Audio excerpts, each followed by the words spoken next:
नमस्कार friends, standard 10 Hindi medium English grammar. आज के इस अंतिम वीडियो लेक्चर में हमने एक्टिव पैसिव वॉइस के जो सभी टेंसेस कंप्लीट कर दिए हैं, उसके मुताबिक आपको एग्जाम में सेंटेंस में लेकिन इस तरीके से पैराग्राफ दिए गए होंगे और आपको पैराग्राफ का में से आंसर लिखना पड़ेगा, बराबर है। तो पैराग्राफ में आप क्या करना है, आपको हर एक सेंटेंस में जो एक एक सेंटेंस दिया गया होता है पूरे पैराग्राफ में, उसमें आपको पहले पहचानना है कि भाई पहला सेंटेंस है तो कौन से काल का है, दूसरा सेंटेंस है तो कौन से काल का है, इस तरीके से। और हर एक पैराग्राफ के हर एक सेंटेंस को आपको पहचानने के बाद क्या करना है, उसके बाद आपको उसकी जो हमने वाक्य रचनाएं लिखाई है सभी काल की बारी बारी से, उसको याद करके आपको एक एक सेंटेंस का आंसर लिखते जाना है। तो आपको पैराग्राफ में कोई दिक्कत नहीं आएगी। इसके लिए आपको सबसे पहले सभी जो अब तक के काल हमने चलाए हैं उसकी सभी की वाक्य रचना आपको कंप्लीट आनी चाहिए। ओके फ्रेंड्स, तो ठीक है, तो हम स्टार्ट करते हैं पहले पैराग्राफ से। पहले पैराग्राफ का जो वाक्य है, आपको क्वेश्चन का पैराग्राफ रेडी लेकर बुक आपको अपने साथ लेके बैठनी है। क्वेश्चन उसमें से देखने का है, यहाँ पर आंसर लिखा है। मैं एक एक वाक्य आपसे बोलता जाता हूँ, आपको बुक में से टैली करके साथ में उसके आंसर लिखते जाने हैं। तो आपका पहला वाक्य जो है वो सिंपल पास्ट टेंस का दिया गया है। कौन से टेंस का है? सिंपल पास्ट टेंस का, यानी कि दूसरी वाक्य रचना। ये पूरा जो पैराग्राफ है, पूरा पैराग्राफ, वो पूरे का पूरा जो पैराग्राफ है वो सेकंड टेंस यानी कि सादे भूतकाल की वाक्य रचना है। तो देखिए, सबसे पहले सेकंड टेंस की वाक्य रचना के मुताबिक ऑब्जेक्ट कर्म आगे लाए, टेस्टी फूड, उसके साथ हमने लिखा वॉज, फिर V3 यानी कि एंजॉयड, उसके बाद बाय प्लस सब्जेक्ट यानी कि बाय द किंग्स, बराबर है। अतिरिक्त शब्द इसमें नहीं दिए गए हैं, तो हमारा पहला वाक्य कंप्लीट हो गया। अब दूसरा वाक्य, वो भी इसी वाक्य रचना, पूरे काम में ये एक ही वाक्य रचना है, मैंने आपको बोल दिया पैराग्राफ में। तो उसमें भी ऑब्जेक्ट क्या है? अ लॉट ऑफ फूड, बराबर, उसको हमने आगे लाए। फिर हमने क्या लिखा? वॉज, क्योंकि फूड एक वचन है इसलिए। फिर आपको जो क्रियापद दिया गया है गिव, उसका तीसरा रूप गिवन होता है, वो हमने लिखा गिवन। गिवन के बाद जो एक टू द पुअर शब्द है वो सेकंड ऑब्जेक्ट यानी कि दूसरा कर्म दिखाते हैं, तो उसको हमें बाय से पहले लिखना पड़ेगा। तो वो हमें बाय से पहले लिखेंगे टू द पुअर, और बाद में आएगा बाय प्लस सब्जेक्ट यानी कि धे का हो जाएगा बाय देम, बराबर है। चलिए, अब तीसरा वाक्य देखिए। तीसरा वाक्य भी इसी काल का है। सबसे पहले ऑब्जेक्ट देखिए, माउथ वाटरिंग डिसीज, वो आपका ऑब्जेक्ट है हमारा, तो उसको हम आगे लाते हैं। माउथ वाटरिंग डिसीज का मतलब होता है ऐसी खाने की चीजें जो हमारे मुंह में पानी ला दे, बराबर, माउथ वाटरिंग डिसीज, तो उसको हम आगे लाए। अब डिसीज बहुवचन है, प्लूरल है, इसलिए हम उसमें वर लिखेंगे। उसके बाद क्रियापद का तीसरा रूप तो मेड होता है, वो मेड लिख देते हैं, बराबर है। कर्म जो है, यह फॉर द किंग्स जो शब्द है ना, वो कर्म के स्थान पर दूसरे कर्म के तरीके से यूज किया गया है, इसलिए हमें बाय से पहले लिखना पड़ेगा। तो वो अतिरिक्त शब्द नहीं है, इसलिए हमने बाय से पहले लिखा फॉर द किंग्स। और सबसे लास्ट में आएगा बाय प्लस सब्जेक्ट। तो यहाँ पर बाय प्लस सब्जेक्ट में क्या आएगा? By many कुक्स। कुक्स मतलब रसोइया, जो रसोई की बनाने की क्रिया करता है वो कुक। ठीक है, अब लास्ट सेंटेंस देखिए, उसमें द कुक्स ऑब्जेक्ट है, उसको आगे लाओ। उसके बाद हमें दिया गया है बहुवचन यानी कि वर लिखेंगे। फिर आपको सेंटेंस में आप देखिए ऑल्सो होगा, तो क्रियापद के पहले ऑल्सो लिख दीजिए। अब हमें जो शब्द दिया गया है रिवॉर्डेड, उसका तीसरा रूप भी रिवॉर्डेड ही होता है, तो वो भी हमने लिख दिया रिवॉर्डेड। अब यह जो शब्द है जेनरसली, जेनरसली मतलब उदारतापूर्वक, बराबर, तो वो एक विशेषण होगा, जगह और समय नहीं दर्शाता है, इसलिए बाय के पहले लिखा। और बाद में आएगा बाय प्लस सब्जेक्ट यानी कि बाय द किंग्स। तो इस तरीके से हमारा यह लास्ट सेंटेंस कंप्लीट हुआ। अब जो हमारा दूसरा पैराग्राफ है वो हमारे सिलेबस में नहीं है। क्यों सिलेबस में नहीं है? क्योंकि वो जो पैराग्राफ है वो पैसिव वॉइस में दिया गया है, और उसको उल्टा एक्टिव वॉइस में कन्वर्ट करना है, जबकि हमारे सिलेबस में एक्टिव वॉइस में से पैसिव वॉइस वन वे पूछा जाने वाला है, टू वे नहीं है, तो वो हमारे सिलेबस में नहीं है। थर्ड पैराग्राफ स्टार्ट करते हैं। अब जो ये थर्ड पैराग्राफ है उसको आप ध्यान से देख सकते हो कि हर एक सेंटेंस में अलग अलग काल है। पहला जो सेंटेंस है वो है सिंपल प्रेजेंट टेंस का। कैसे पता चलता है? क्योंकि वाक्य में आपको मेक दिया गया है। क्या दिया गया है? मेक। तो उस पर से पता चल जाएगा कि भाई वो पहली वाक्य रचना है। मिस्टेक शब्द को आगे लाए, मिस्टेक्स बहुवचन है इसलिए आर लिखा। मेक का V3 होता है मेड, तो हम मेड लिखेंगे, मेक, मेड, मेड, वो हमने लिख दिया। V का हो गया बाय अस, तो वो हमने लिख दिया बाय अस। अतिरिक्त शब्द है एवरीडे, तो वो हमने एवरीडे अतिरिक्त शब्द लिख दिया। दूसरा सेंटेंस, तो दूसरा सेंटेंस है उसमें हमें शुड शब्द दिया गया है। शुड शब्द मतलब हमारी तीसरी वाक्य रचना, सिंपल फ्यूचर टेंस वाले। हाँ, सिंपल फ्यूचर टेंस में जो टेंस आते हैं सेल विल, दोनों सहायक क्रियापद, उसके जैसा ही यह एक और सहायक क्रियापद है। Should, can, could, would, must, ये सभी सहायक क्रियापद है, इसलिए उसमें तीसरे नंबर की वाक्य रचना आएगी। कौन से नंबर की? तीसरे नंबर की वाक्य रचना। सबसे पहले और मिस्टेक शब्द आगे लाते हैं, ला दिया आगे। उसके बाद आएगा शुड, सहायक क्रियापद, वो हमने लिख दिया। फिर हमारी तीसरी वाक्य रचना के मुताबिक बी लिखना है तो बी भी लिख दिया। अब हमें क्रियापद दिया गया है नो, नो का तीसरा रूप नो, न्यू, नॉन, तो हम यहाँ पर लिखेंगे नॉन। उसके बाद आता है बाय प्लस सब्जेक्ट, तो वी का हो जाता है बाय अस, वो हमने लिख दिया। अब तीसरा वाक्य देखिए, तीसरे वाक्य में हमें फॉरगॉट शब्द आपको देखने को मिलेगा। फॉरगॉट, ये जो फॉरगॉट शब्द है वो सिंपल पास्ट टेंस यानी कि सादा भूतकाल उसका वर्ड है, तो हमें वहां पर दूसरे नंबर की जो वाक्य रचना है, दूसरे नंबर की, उसका प्रयोग करना है। बट लास्ट टाइम शब्द सबसे पहले दिए गए हैं, अतिरिक्त शब्द है तो उसको आगे के आगे ही रखते हैं, बट लास्ट टाइम आगे के आगे लिख दिया हमने, बराबर है। फिर ध्यान से देखिए, आपको ऑब्जेक्ट की जगह धेम दिया गया है, धेम, वो आगे आता है तो उसका क्या हो जाता है? धे हो जाता है, तो धे कर दिया। अब धे के साथ सिंपल पास्ट टेंस में वर रखते हैं, WERE, वर, तो वो हमने वर लिखा। फिर हमें फॉरगॉट का तीसरे नंबर का रूप लिखना है, तो फॉरगॉट का तीसरा रूप यानी कि पास्ट पार्टिसिपल V3 होता है फॉरगॉटन, तो वो यहाँ पर हमने फॉरगॉटन भी लिख दिया। अब आएगा बाय प्लस सब्जेक्ट, तो वी का हो गया बाय अस, क्या हो गया? By us. Last sentence, last sentence में हमें सहायक क्रियापद मस्ट आपको देखने को मिलेगा, मतलब कि तीसरे नंबर की वाक्य रचना सहायक क्रियापद वाले। सबसे पहले ऑब्जेक्ट लिखिए और मिस्टेक्स लिख दिया, फिर सहायक क्रियापद मस्ट आया, उसके बाद नेगेटिव यानी कि नॉट लिखा। नेक्स्ट सेंटेंस उसके बाद में दूसरा वर्ड आएगा बी, हमारी वाक्य रचना में लिखा है हमने बी, तो वो लिखा। अब क्रियापद का तीसरा स्वरूप, तो रिपीट का तीसरा स्वरूप क्या होता है? रिपीटेड। क्या होता है? रिपीटेड, वो यहाँ पे लिखा। और सबसे लास्ट में बाय प्लस सब्जेक्ट यानी कि बाय प्लस कर्ता, तो उसमें आएगा बाय अस। क्या आएगा? बाय अस, क्योंकि वी दिया है ना, वी का बाय अस हो गया। अब जो ये चौथे नंबर का पैराग्राफ है वो पूरा पैराग्राफ आपका सिंपल प्रेजेंट टेंस में दिया गया है। हाँ, उसके सभी वाक्य सिंपल प्रेजेंट टेंस में है, तो हमें सभी वाक्यों में पहले नंबर की वाक्य रचना जो है उसके मुताबिक जवाब आंसर लिखने पड़ेंगे।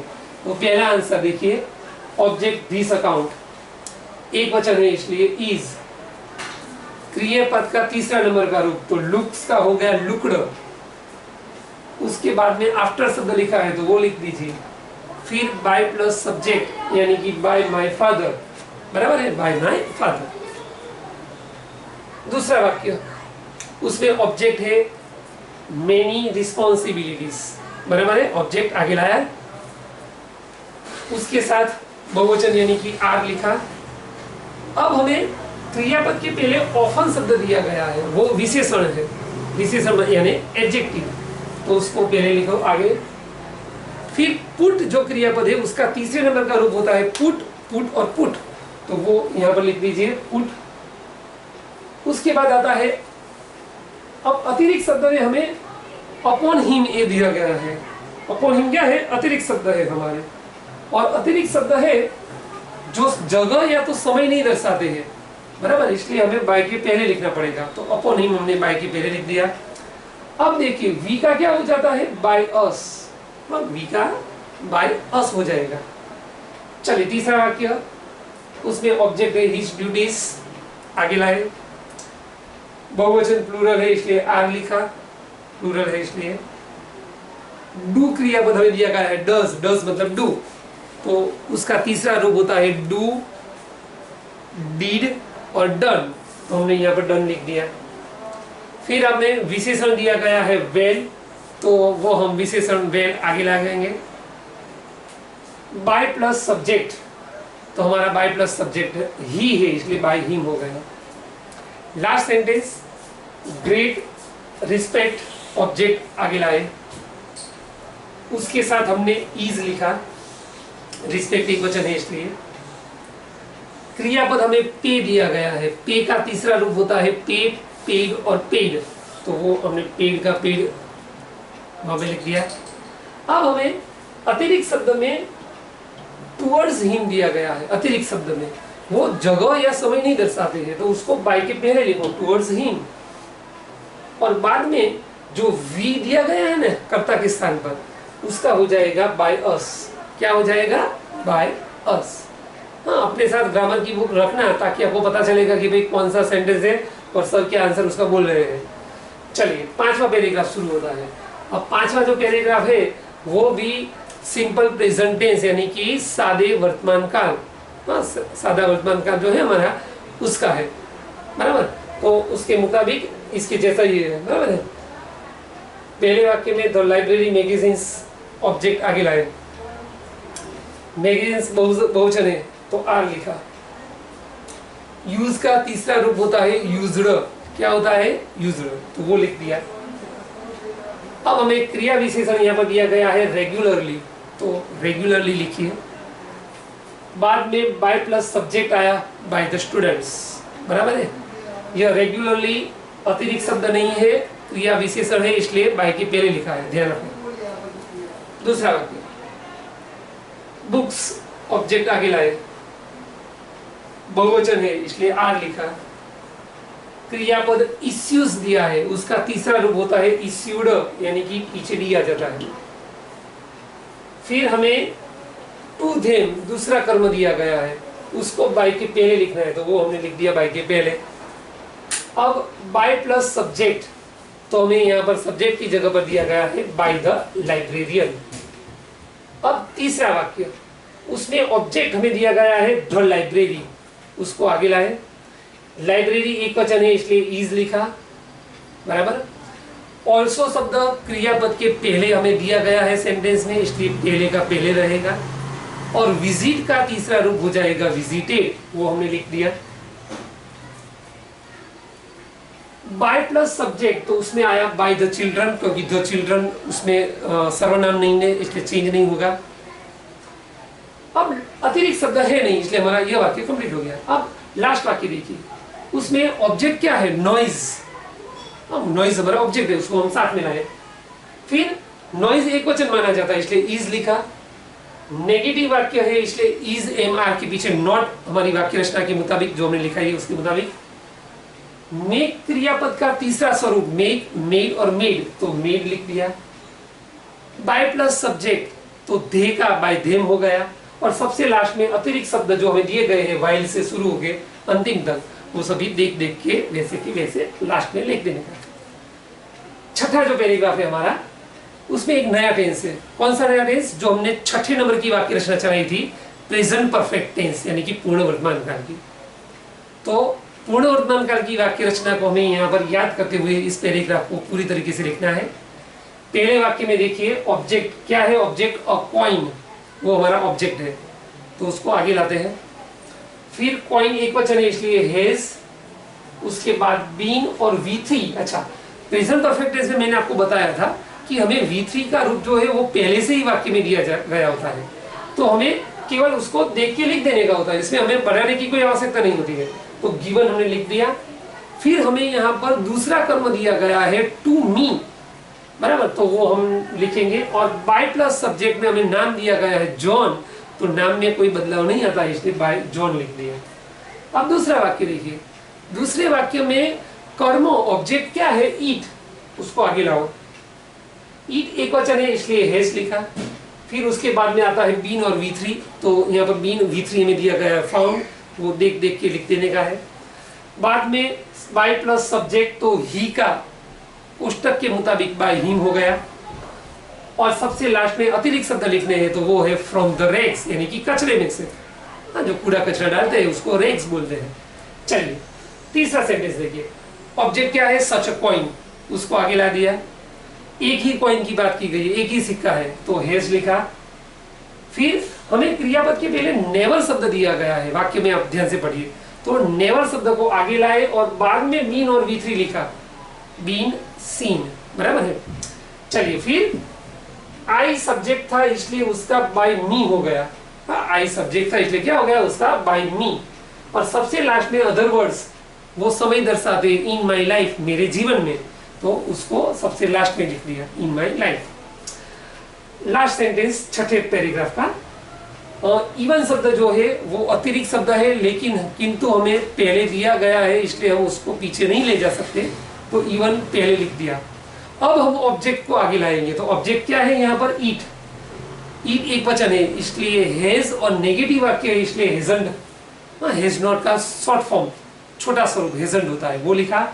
फिर बीन और V3, तो V3 भी आपको दिया ही है, थॉट, बीन के साथ लिख दीजिए, बीन थॉट। अबाउट, थॉट के साथ जुड़ा हुआ शब्द दिया गया है, थॉट अबाउट, यानी किसी के बारे में सोच करना। और सबसे लास्ट में बाय प्लस करता, तो आई का हो जाता है बाय मी। चलिए अब 7 नंबर का पैराग्राफ।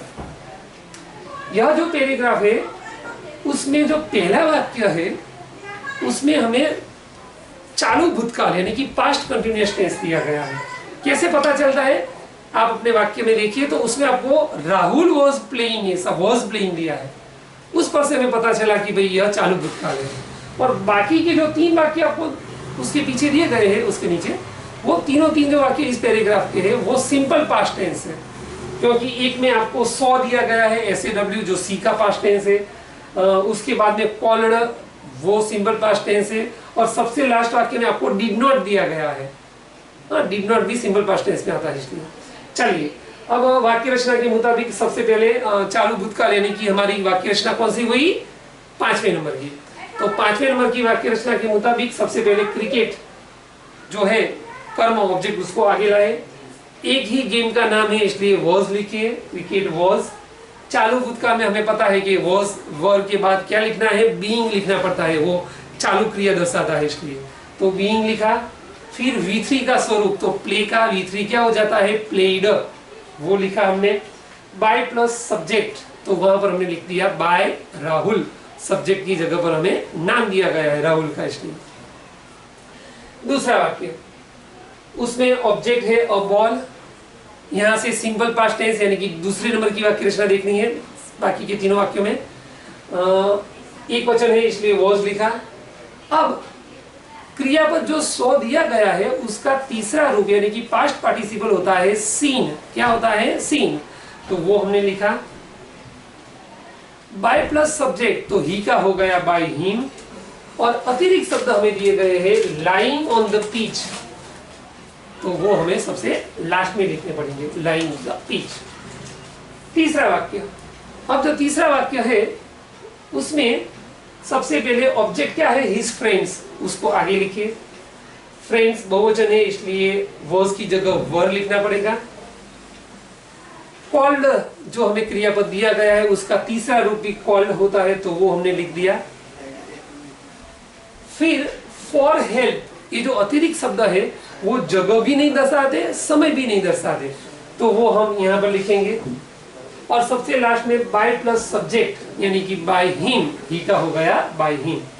अब हमारा लास्ट सेंटेंस, ऑब्जेक्ट ईट आगे लाओ, ईट के साथ वॉज आता है, वर्ब नहीं यूज होता है तो वॉज लिखो। Negative sentence not. लाइक का तीसरा रूप होता है लाइक्ड, और दे का हो जाता है बाय धेम। क्या होता है? Bye them. तो इस तरीके से आज हमने 6 पैराग्राफ की प्रैक्टिस की। आप लोगों को होमवर्क में क्या करना है, इसी एक्सरसाइज 59 के जो कि आपको पेज नंबर 240 और 241 नंबर पर दी गई है, उसके 5 पैराग्राफ 8, 9, 10, 12 और 13 वो आपको होमवर्क में लिखने हैं। तो यहाँ पर जो ये 5 पैराग्राफ है वो आपको होमवर्क में इस तरीके से उसकी प्रैक्टिस करनी है। इसमें जो क्वेश्चन नंबर 11 है वो हमारे सिलेबस में नहीं है, क्योंकि उसमें पैसिव का एक्टिव पूछा गया है। तो उसको छोड़ के जो बाकी के जो मैंने 5 नंबर लिखे हैं वो आपको लिखने हैं, बराबर है। तो यहाँ पर आज का हमारा वीडियो लेक्चर का कार्य कंप्लीट होता है।